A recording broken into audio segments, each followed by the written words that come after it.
Bonjour à tous et bonjour à toutes.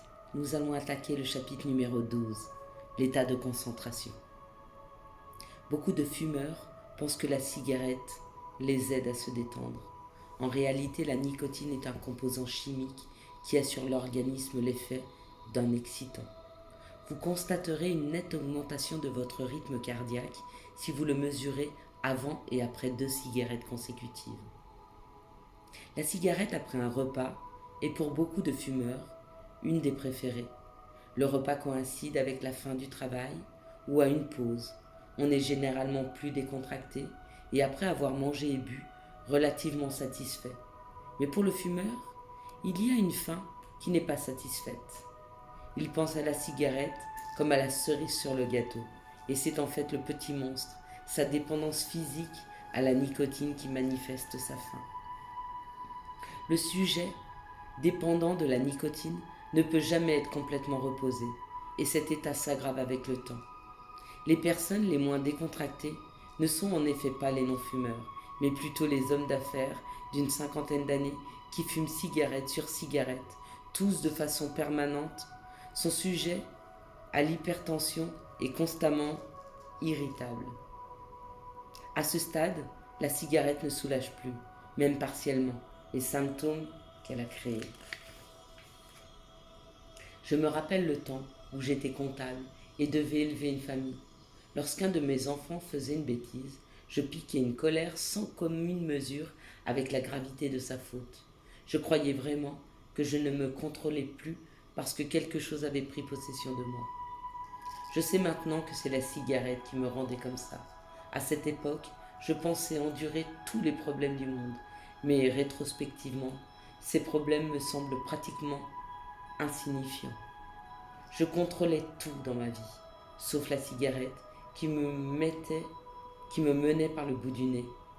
Il est triste qu'aujourd'hui, je ne puisse pas convaincre mes enfants que c'est la cigarette qui me rendait si pénible envers eux. Chaque fois qu'ils entendent un fumeur se justifier, la même raison revient. Ça me calme, ça m'aide à me décontracter.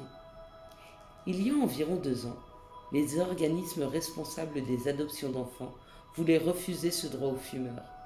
Un homme célèbre protesta, argumentant que, lorsqu'il était enfant, chaque fois qu'il devait aborder un sujet délicat avec sa mère, il attendait qu'elle allume une cigarette parce qu'elle devenait soudain plus calme.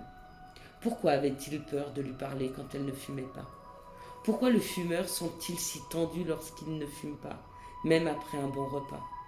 Pourquoi, dans les mêmes circonstances, le non-fumeur reste-t-il en général tout à fait calme? Pourquoi les fumeurs ne peuvent-ils pas se sentir détendus sans cigarette?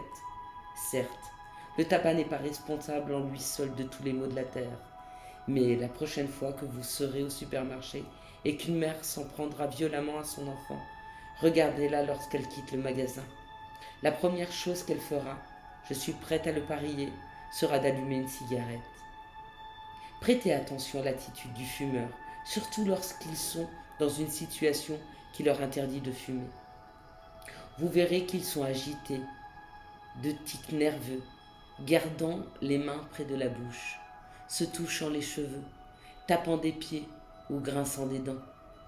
Crispés, ils ne savent plus ce que veut dire décontracté. C'est un des nombreux plaisirs que vous réserve l'avenir.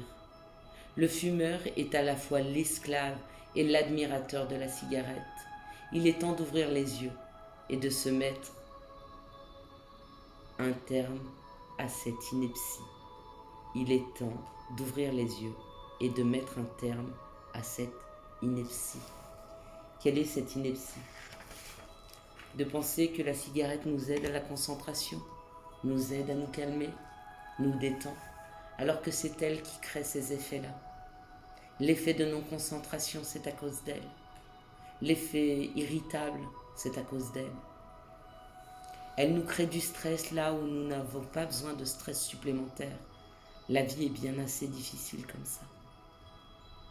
Je vous souhaite à tous et à toutes une excellente journée.